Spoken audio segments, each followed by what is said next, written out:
प्यारे बच्चों, आज हम कक्षा 10 गणित में अध्याय 12 पृष्ठीय क्षेत्रफल और आयतन के अंतर्गत महत्वपूर्ण बहुविकल्पीय प्रश्नों को हल करेंगे। देखें, जिसमें दिया है, पहला प्रश्न है, क्या एक लंबवृत्तीय बेलन के आधार का क्षेत्रफल 100 वर्ग सेंटीमीटर है और उसकी ऊंचाई 4.7 सेंटीमीटर है, इसका आयतन होगा। देखें, यूपी बोर्ड 2014 और 18 में पूछा गया है। देखें, आधार का क्षेत्रफल दिया है। बेलन के आधार का क्षेत्रफल हम जानते हैं पाई आर स्क्वायर, और पाई आर स्क्वायर दिया है 100 वर्ग सेंटीमीटर और ऊंचाई 4.7 सेंटीमीटर है। इसका आयतन होगा, बेलन का आयतन जानते हैं pi r square h. Pi r square 100 into h का मान 4.7। देख रहे हैं 4.7 में जब हम 100 से गुणा करेंगे तो देख रहे हैं 100 से गुणा यदि 47 में करते हैं 4700 मिलेगा। एक अंक पर दशमलव है तो एक अंक पर दशमलव लगा देंगे तो 470 सेंटीमीटर क्यूब, 470 सेंटीमीटर क्यूब देख रहे हैं विकल्प नंबर ए पर दिया है। तो इस प्रकार से बेलन का आयतन 470 सेंटीमीटर क्यूब होगा। विकल्प ए सही है। दूसरे प्रश्न में गोले की त्रिज्या और बेलन के आधार की त्रिज्या देख रहे हैं दोनों आर दी हैं और ऊंचाई 2r है। तो गोले और बेलन के आयतनों का अनुपात ज्ञात करना है। तो देख रहे हैं दोनों की त्रिज्याएं r हैं और बेलन की ऊंचाई 2r है। तो गोले और बेलन के आयतनों का अनुपात ज्ञात करना है। हम जानते हैं गोले का आयतन अपान बेलन का आयतन, दोनों का अनुपात ज्ञात करना है। गोले का आयतन जानते हैं 4/3 पाई आर क्यूब अपान बेलन का आयतन पाई आर स्क्वायर एच। ऊंचाई देख रहे हैं 2r के बराबर है तो एच की जगह हम 2r रख देंगे। सरल करेंगे तो देख रहे हैं सरल करने पर पाई पाई ऊपर नीचे से कैंसिल हो जाएगा। r की भी 2 घात, 1 घात मिलकर के 3 घात, r क्यूब कैंसिल हो जाएगा। और 2 से देख रहे हैं यदि हम 4 को कैंसिल कर दें 2 दूनाई 4। तो इस प्रकार से दोनों के आयतनों का अनुपात मिलेगा 2/3 अर्थात V1 अनुपाते V2 इक्वल टू 2/3 और 2/3 देख रहे हैं विकल्प नंबर ए पर दिया है। तो इस प्रकार से प्रश्न 2 का विकल्प ए सही है। इसके बाद देखते हैं तीसरा प्रश्न। तीसरे में क्या, एक पाइप का बाहरी व्यास 4 सेंटीमीटर और भीतरी व्यास 3 सेंटीमीटर है, उसकी लंबाई 20 सेंटीमीटर है। पाइप में प्रयुक्त धातु का आयतन होगा। तो हम जानते हैं खोखले बेलन में लगी हुई धातु के आयतन का सूत्र होता है। देख रहे हैं प्रश्न नंबर 3, खोखले बेलन में लगी हुई धातु का आयतन, खोखले बेलन में लगी धातु का आयतन,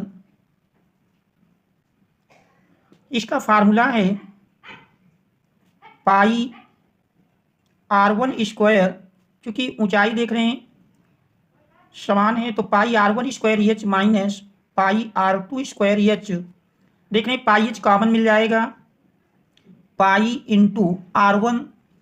देख रहे हैं बाहरी व्यास 4 सेंटीमीटर है तो बाहरी त्रिज्या मिल जाएगी 4 का आधा अर्थात 2 सेंटीमीटर, 2 का स्क्वायर माइनस r2 भीतरी त्रिज्या। देख रहे हैं भीतरी व्यास 3 सेंटीमीटर है, 3 का आधा करेंगे 1.5 सेंटीमीटर, 1.5 का स्क्वायर इंटू एच। एच देख रहे हैं दोनों से कॉमन कर लेंगे और एच दिया है 20 सेंटीमीटर।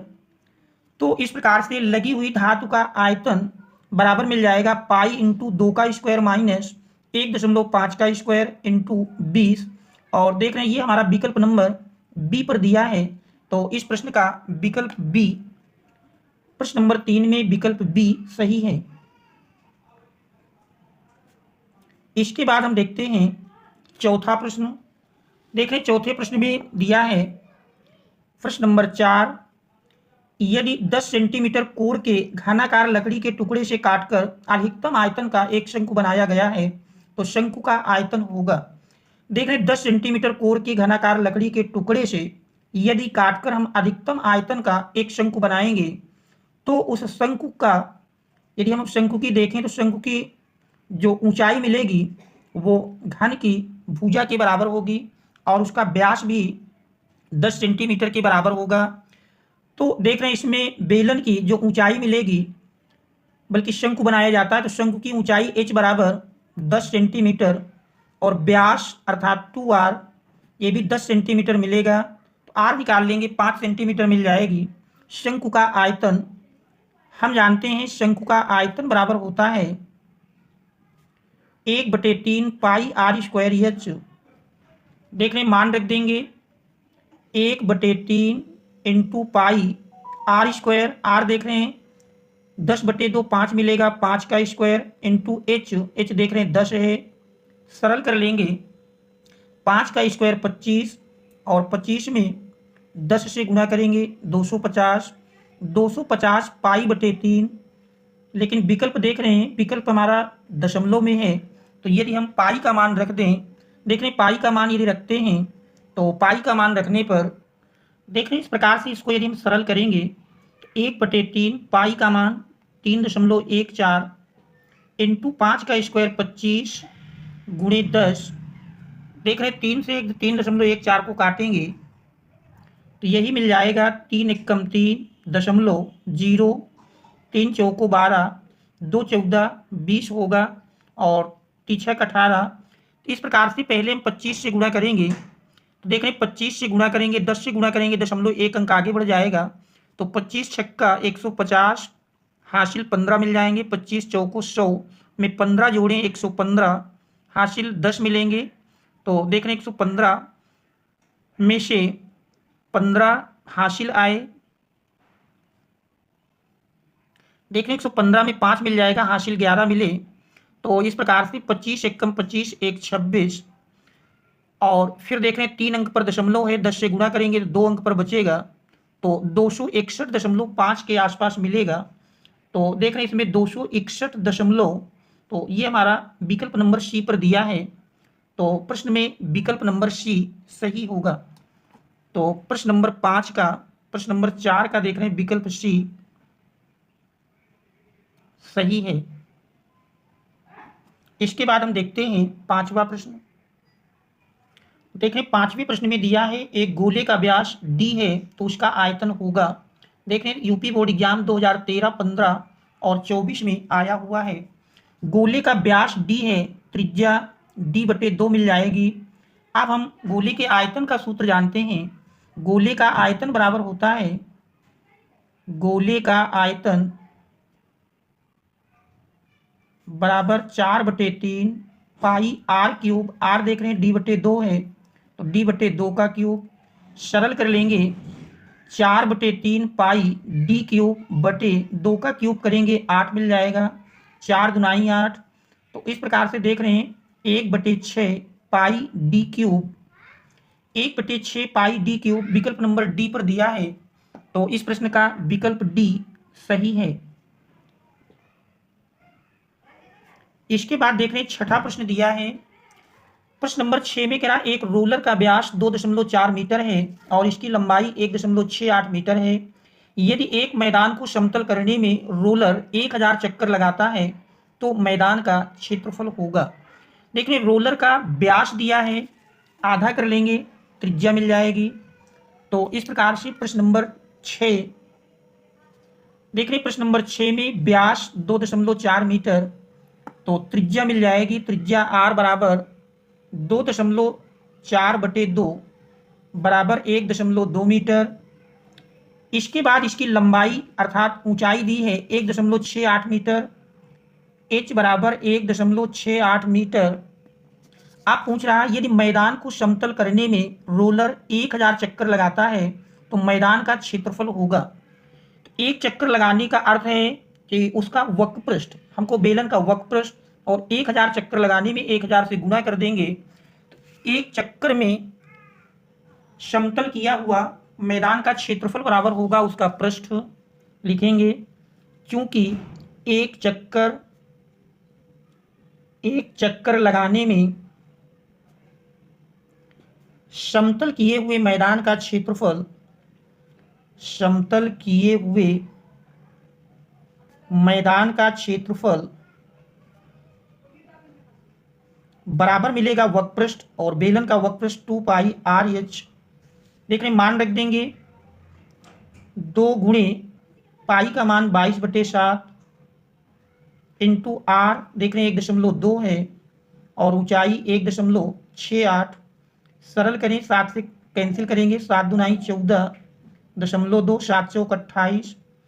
आप देख रहे हैं तो ये हमारा मिलेगा एक चक्कर लगाने में, चूंकि कह रहा 1000 चक्कर में, इसलिए 1000 चक्कर में समतल किए हुए मैदान का क्षेत्रफल, 1000 चक्कर में समतल किए हुए मैदान का क्षेत्रफल हम 1000 से गुणा कर लेंगे तो यही बराबर मिल जाएगा 1000 चक्कर में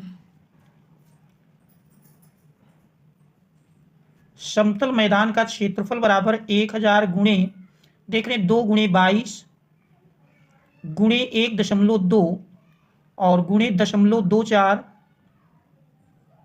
देख रहे हैं दशमलव हटाएंगे, 2 अंकों पर हैं तो बटे 100 मिल जाएगा। और देख रहे हैं पहले में 1 अंक पर, दूसरे में 2 अंक पर, कुल 3 अंक पर हो गया। अब इसको यदि हम सरल कर लें, देख रहे हैं 1000 ऊपर नीचे से कैंसिल हो जाएगा। अब शेष बची संख्याओं का यदि हम आपस में गुणा करें, पहले हम 24 और 12 का गुणा करते हैं तो देख रहे हैं 24 में 12 से गुणा करेंगे, 12 चौक 48 और 12 दुनाई 24, 24 4 28 और देख रहे हैं 22 गुणे 2 शेष बचते हैं तो 22 दूनी 44। अब 44 में 288 से यदि गुणा करें तो देख रहे हैं 4 अठे 32, 4 अठे 32, 3 हासिल जोड़ेंगे 35, 4 दुनाई 8, 8 3 11, फिर 4 से करेंगे तो यही संख्या मिल जाएगी 1152। सरल करते हैं, 2 5 2 7, 5 1 6, 1 1 2 1, 12,672। देखिए विकल्प में यदि देखें तो 12,672 ये हमारा विकल्प नंबर बी पर दिया है। समतल किए हुए मैदान का क्षेत्रफल बराबर मिलेगा 12,672 मीटर स्क्वायर, तो विकल्प नंबर बी सही है।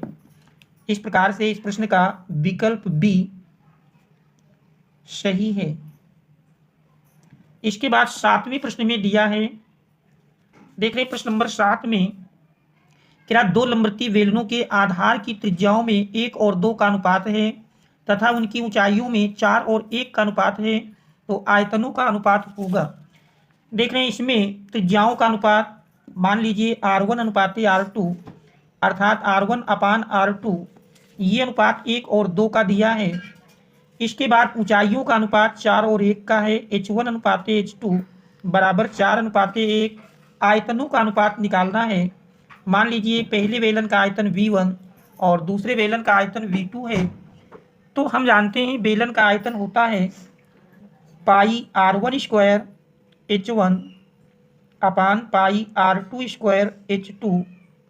देख रहे पाई पाई कैंसिल कर देंगे तो यही मिल जाएगा R1/R2 का होल स्क्वायर, दोनों में स्क्वायर है एक साथ कर देते हैं, इंटू H1/H2 मान रख देंगे। R1/R2 देख रहे हैं 1/2 है, 1/2 का स्क्वायर इंटू H1/H2 4 और 1 का अनुपात है। तो देख रहे हैं सरल करेंगे, 1/2 का स्क्वायर 1/4 गुणे 4/1, 4 4 कैंसिल कर देंगे। तो इस प्रकार से देख रहे हैं आयतनों में अनुपात V1 अनुपात V2 बराबर 1:1 मिलता है। 1:1 देख रहे हैं विकल्प नंबर ए पर दिया है, तो इस प्रकार से इस प्रश्न का विकल्प ए सही है। इसके बाद हम देखते हैं अगला प्रश्न। देख रहे हैं प्रश्न नंबर 8 में दिया है, क्या एक किनारे पर नुकीली की गई एक बेलनाकार पेंसिल संयोजन है। एक किनारे पर नुकीली की गई एक बेलनाकार पेंसिल संयोजन है, तो ये किसका संयोजन है ये हमको बताना है। तो एक किनारे पर केवल नुकीली है, तो ऐसी स्थिति में यदि हम देखें तो एक शंकु और एक बेलन, दूसरा है एक शंकु के छिन्नक और एक बेलन का, एक अर्धगोले और एक बेलन का, 4 बेलनों का। तो इसमें ये एक शंकु और एक बेलन का बनेगा, तो विकल्प नंबर ए सही है। इस प्रकार से प्रश्न 8 का विकल्प ए सही है। इसके बाद फिर देख रहे हैं 9वां प्रश्न दिया है। 9वें प्रश्न में कह रहा है बैडमिंटन खेलने के लिए प्रयुक्त की जाने वाली एक शटल कॉक का आकार निम्न संयोजन का होता है। देखिए इसमें विकल्प दिए हैं। पहला विकल्प है एक बेलन और एक गोला, दूसरा है एक बेलन और एक अर्धगोला, और तीसरा है एक शंकु और एक गोला, और डी में दिया है एक शंकु के छिन्नक और एक अर्धगोले का। तो देख रहे हैं बैडमिंटन खेलने में जो प्रयुक्त होने वाली शटल है वो एक छिन्नक और देख रहे हैं एक सिरे पर अर्धगोला होता है। तो इसमें विकल्प डी सही है। प्रश्न नंबर 9 का विकल्प डी सही है। तो प्रश्न 9 में विकल्प डी सही है। इसके बाद 10वां प्रश्न दिया है। देख रहे 10वें प्रश्न में, प्रश्न नंबर 10 में यदि S1 त्रिज्या, S1 कह रहा त्रिज्या R वाले गोले के संपूर्ण पृष्ठीय क्षेत्रफल को निरूपित करता है और S2 आधार त्रिज्या R और ऊंचाई 2R वाले बेलन के संपूर्ण पृष्ठीय क्षेत्रफल को निरूपित करता है, तब तो देख रहे हैं 4 रिलेशन दिए हैं। तो इसमें कौन सा रिलेशन होगा ये हमको बताना है। तो देख रहे हैं यदि हम इसका मान निकालें, प्रश्न नंबर 10 देख रहे हैं इसमें दिया है S1 त्रिज्या R वाले गोले के संपूर्ण पृष्ठ। तो गोले का संपूर्ण पृष्ठ दिया है S1, जबकि हम जानते हैं गोले का संपूर्ण पृष्ठीय क्षेत्रफल 4 पाई R² होता है यदि त्रिज्या R हो। देख रहे हैं त्रिज्या R दी है, ये गोले का संपूर्ण पृष्ठीय क्षेत्रफल होगा। इसके बाद फिर S2 कह रहा है R त्रिज्या और ऊंचाई 2R वाले बेलन का संपूर्ण पृष्ठीय क्षेत्रफल है। तो S2 बराबर मिल जाएगा, बेलन का संपूर्ण पृष्ठीय क्षेत्रफल होता है 2 पाई R into H plus R। H देख रहे हैं 2R है प्लस R, सरल करेंगे तो देख रहे हैं इसमें 2 पाई R into 2R plus R 3R हो जाएगा। तो यही बराबर मिल जाता है 2/6 पाई R²। तो देख रहे हैं S2 का मान S1 से अधिक है, S1 is less than S2। तो विकल्प नंबर बी सही है। तो इस प्रश्न का विकल्प बी सही है। इसके बाद देख रहे हैं 11वें प्रश्न में दिया है, कह रहा 4.2 सेंटीमीटर किनारे वाले एक घन में से काटे जा सकने वाले सबसे बड़े लंबवृत्तीय शंकु का आयतन है। तो देख रहे हैं 4.2 सेंटीमीटर किनारे वाले एक घन से काटने पर बने हुए शंकु में उसका जो व्यास मिलेगा 4.2 सेंटीमीटर और ऊंचाई भी 4.2 सेंटीमीटर होगी। और इससे यदि आयतन निकालें तो देख रहे हैं प्रश्न नंबर 11, अधिकतम आयतन का शंकु काटने पर शंकु की ऊंचाई h बराबर मिल जाएगी 4.2 सेंटीमीटर और व्यास भी 4.2 सेंटीमीटर होगा। तो त्रिज्या r का मान 4.2/2 अर्थात यही बराबर हो जाएगी 2.1 सेंटीमीटर। अब पूछ रहा शंकु का आयतन। शंकु के आयतन का हम सूत्र जानते हैं, शंकु का आयतन बराबर होता है 1/3 पाई R² H। R देख रहे हैं 2.1 है तो 2.1 गुणे 2.1 गुणे H देख रहे हैं 4.2 होगा। इसको यदि हम सरल करें 3 सत्ते 21.7 पाई का यदि मान रखते हैं 22/7 इंटू 0.7 इंटू 2.1 इंटू 4.2। देख रहे हैं यदि दशमलव हटाएंगे तो ऊपर 3 अंकों में है, बटे में 1000 मिल जाएगा। अब इसको हम सरल करेंगे, देख रहे 7 से 7 कैंसिल कर देंगे और यदि हम 21 में 42 से गुणा करें तो देख रहे हैं 21 गुणे 42 यदि करते हैं 21 गुणे 42 और देख रहे हैं 22 भी एक है बटे 1000। पहले हम इन दोनों का गुणा करेंगे तो देख रहे हैं गुणनफल में 2 1 कम 2, 2 दूनाई 4, 4 1 कम 4, 4 दूनाई 8, 2 4 4 8 8। आप 22 से गुणा करेंगे तो 2 दूनाई 4, 2 अट्ठे 16, 2 अट्ठे 16 1 17, फिर 2 से करेंगे यही संख्या मिलेगी। आप देख रहे हैं दोनों को जोड़ देंगे 4 6 4 10, 7 6 13, 1 14, 8 1 9 1 और देख रहे हैं 1000 से भाग है, 1000 से भाग का मतलब 3 अंक पर दशमलव लग जाएगा। तो इसका मान 19.4 सेंटीमीटर क्यूब और 19.4 सेंटीमीटर क्यूब हम देख रहे हैं। ये विकल्प नंबर डी पर दिया है।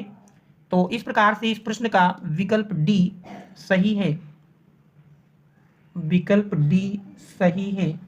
इसके बाद देख रहे हैं 12वें प्रश्न में दिया है, प्रश्न नंबर 12 में कह रहा है एक गोले के आयतन और पृष्ठीय क्षेत्रफल संख्यात्मक रूप से समान है, उस सबसे छोटे बेलन का आयतन ज्ञात कीजिए जिससे यह गोला ठीक ठीक, जिसमें कह रहा है ये गोला ठीक ठीक रखा जाता है। तो एक गोले के आयतन और पृष्ठीय क्षेत्रफल संख्यात्मक रूप से समान है। तो देख रहे गोले का आयतन और गोले का पृष्ठीय क्षेत्रफल दोनों समान हैं। प्रश्नानुसार गोले का आयतन बराबर गोले का पृष्ठीय क्षेत्रफल। देख रहे दोनों का यदि हम फार्मूला लिखते हैं, गोले का आयतन होता है 4/3 पाई आर क्यूब, गोले का पृष्ठीय क्षेत्रफल है 4 पाई आर स्क्वायर। यदि इसको हम सरल करें, पाई दोनों ओर से कैंसिल हो जाएगा, 4 भी दोनों ओर से कैंसिल कर सकते हैं, और देख रहे हैं आर की 2 घात भी कैंसिल कर देंगे तो आर बराबर मिल जाएगा 3 पक्षांतर कर लेंगे तो आर की माप 3 मिल जाती है। अब देख रहे हैं आगे कह रहा है उस सबसे छोटे बेलन का आयतन ज्ञात कीजिए जिससे यह गोला, जिसमें कह रहा जिससे यह गोला ठीक ठीक रखा जाता है। तो सबसे छोटे बेलन, देख रहे सबसे छोटे बेलन के आयतन के लिए बेलन की ऊंचाई, चूंकि गोला रखना है, देख रहे बेलन के अंतर्गत जब हम गोला रखेंगे तो बेलन की ऊंचाई गोले की व्यास के बराबर होगी, जबकि त्रिज्या दोनों की समान होंगी। तो आर तो 3 सेंटीमीटर मिलेगा, आर की माप 3 मिलेगी और ऊंचाई इसका दूना हो जाएगा, 3 3 6। अब हमको निकालना है आयतन, बेलन का आयतन बराबर जानते हैं पाई आर स्क्वायर एच। देख रहे हैं इसमें यदि मान रख दें पाई, आर देख रहे हैं 3 है, 3 का स्क्वायर इंटू ऊंचाई 6 है तो 3 का स्क्वायर 9, 9 6 54। तो देख रहे हैं 54 पाई देख रहे हैं विकल्प नंबर ए पर दिया है। तो इस प्रकार से इस प्रश्न का विकल्प ए सही है। इसके बाद देख रहे हैं अगले प्रश्न में दिया है क्या एक बेलन और शंकु की ऊंचाइयां बराबर हैं, आधार की त्रिज्याएं भी बराबर हैं, तो उनके आयतनों का अनुपात होगा। तो देख रहे हैं बेलन का आयतन पाई आर स्क्वायर एच और शंकु का आयतन 1/3 पाई आर स्क्वायर एच होता है, इसलिए दोनों के आयतनों के अनुपात की बात करेंगे तो बेलन का आयतन अनुपात शंकु का आयतन, देख रहे हैं बेलन का आयतन pi r square h V1/V2 pi r square h अपान शंकु का 1/3 पाई आर स्क्वायर एच।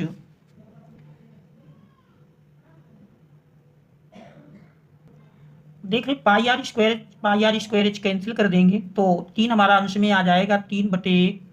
इस प्रकार से V1/V2 बराबर 3/1 होगा और 3/1 देख रहे हैं विकल्प नंबर बी पर दिया है। तो इस प्रकार से इस प्रश्न का विकल्प बी सही है। इसके बाद अगले प्रश्न में दिया है, देख रहे हैं प्रश्न नंबर 14 में कहा एक लंबवृत्तीय बेलन के आधार का क्षेत्रफल 9 पाई सेंटीमीटर स्क्वायर है, तो उसके आधार का व्यास होगा। तो सबसे पहले हम क्षेत्रफल से त्रिज्या निकालेंगे, फिर उसका दूना कर देंगे। देख रहे हैं बेलन के आधार का क्षेत्रफल पाई आर स्क्वायर होता है और यही बराबर दिया है 9 पाई के, पाई कैंसिल करेंगे तो आर स्क्वायर बराबर 9, तो आर बराबर 3 मिल जाएगा। और पूछ रहा व्यास त्रिज्या का दूना होगा, तो व्यास बराबर 2 गुणे 3 अर्थात 6, तो 6 सेंटीमीटर देख रहे हैं विकल्प नंबर डी पर दिया है। तो इस प्रकार से विकल्प डी सही है, विकल्प डी सही है। इसके बाद 15वें प्रश्न में दिया है, देख रहे हैं 15वें प्रश्न में कह रहा है एक ठोस अर्धगोले का कुल पृष्ठीय क्षेत्रफल होता है। तो देख रहे हैं यूपी बोर्ड एग्जाम 2021 और 24 के 2 सेटों में पूछा गया है। अर्धगोले का कुल पृष्ठीय क्षेत्रफल हम जानते हैं 3 पाई आर स्क्वायर होता है, जो कि ऑप्शन नंबर बी पर दिया है। तो इस प्रकार से इस प्रश्न का विकल्प बी सही है, विकल्प बी सही है। इसके बाद देख रहे हैं 16वें प्रश्न में दिया है, 16वें में देखिए कह रहा कैप्सूल संयोजन है। कैप्सूल हम जानते हैं मध्य में बेलनाकार और दोनों सिरों में अर्धगोलाकार होता है, तो यह एक बेलन एवं दो अर्धगोलों का संयोजन होगा। तो विकल्प नंबर बी सही है। प्रश्न नंबर 16 में विकल्प बी सही है। इसके बाद फिर देख रहे हैं 17वां प्रश्न दिया है, क्या दो घनों जिनमें से प्रत्येक का आयतन 8 सेंटीमीटर क्यूब है के संगत फलकों को एक सिरे से दूसरा सिरा मिलाकर जोड़ दिया जाता है, तो इससे प्राप्त घनाभ का पृष्ठीय क्षेत्रफल होगा। देख रहे हैं यूपी बोर्ड एग्जाम 2024 में यह प्रश्न भी पूछा गया है। तो इसमें देख रहे हैं दो घनों को जिनमें प्रत्येक का आयतन 8 सेंटीमीटर क्यूब है।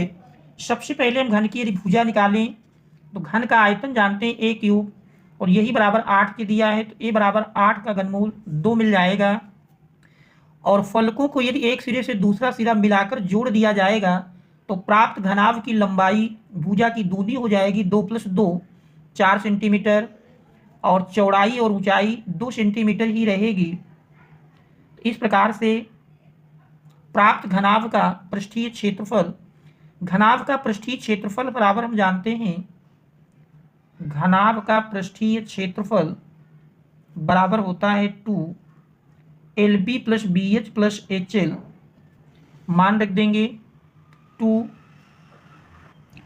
देख रहे एल का मान 4 मिला तो 4 × 2 + 2 × 2 + 2 × 4 सरल करेंगे, 4 दूनाई 8 + 2 दूनाई 4 + 4 दूनाई 8। देख रहे हैं 8 4 12, 12 8 20 में 2 से गुणा करेंगे तो 20 दूनाई 40 सेंटीमीटर स्क्वायर ये घनाभ का पृष्ठीय क्षेत्रफल मिलेगा। तो देख रहे हैं 40 सेंटीमीटर स्क्वायर ये हमारा विकल्प नंबर सी पर दिया है। तो इस प्रकार से इस प्रश्न का विकल्प सी सही है। इसके बाद 18वें प्रश्न में दिया है, क्या 1/2 सेंटीमीटर व्यास वाले किसी ठोस अर्धगोले का संपूर्ण पृष्ठीय क्षेत्रफल होगा। देख रहे हैं ये भी यूपी बोर्ड एग्जाम 2024 HX में पूछा गया है। 1/2 सेंटीमीटर व्यास, त्रिज्या इसकी भी आधी होगी। तो देख रहे हैं इस प्रकार से त्रिज्या r का मान लिखेंगे 1/2 का आधा 1/4 सेंटीमीटर। अर्धगोले का संपूर्ण पृष्ठीय क्षेत्रफल हम जानते हैं, अर्धगोले का संपूर्ण पृष्ठीय क्षेत्रफल बराबर होता है 3πr²। 3πr का मान देख रहे हैं 1/4 है, स्क्वायर करेंगे तो 1/16। तो इस प्रकार से देख रहे हैं 3π/16 सेंटीमीटर स्क्वायर संपूर्ण पृष्ठीय क्षेत्रफल होगा। तो 3/16 पाई देख रहे हैं विकल्प नंबर बी पर दिया है।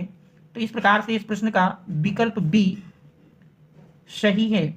इसके बाद देख रहे हैं 19वें प्रश्न में दिया है, क्या 1/2 सेंटीमीटर व्यास वाले गोले का पृष्ठ होगा। और देख रहे हैं ये भी यूपी बोर्ड एग्जाम 2024 JA दिया है।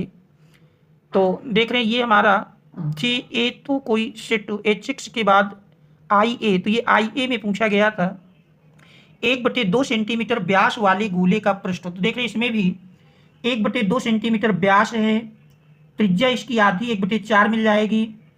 तो इसका पृष्ठीय क्षेत्रफल देख रहे हैं ऊपर वाले प्रश्न में भी ऊपर में अर्धगोला है और इसमें गोला है। तो गोले का पृष्ठीय क्षेत्रफल जानते हैं 4πr²। गोले का पृष्ठीय क्षेत्रफल होता है 4πr²। r का मान 1/4 स्क्वायर करेंगे 1/16। देख रहे हैं 4 चौक 16, तो π/4 सेंटीमीटर स्क्वायर ये गोले का पृष्ठीय क्षेत्रफल होगा। तो π/4 देख रहे हैं विकल्प नंबर बी पर दिया है। तो इस प्रकार से इस प्रश्न का विकल्प बी सही है। तो देख रहे हैं ये महत्वपूर्ण ऑब्जेक्टिव प्रश्न इस अध्याय पृष्ठीय क्षेत्रफल और आयतन के हैं। Thanks all of you for watching.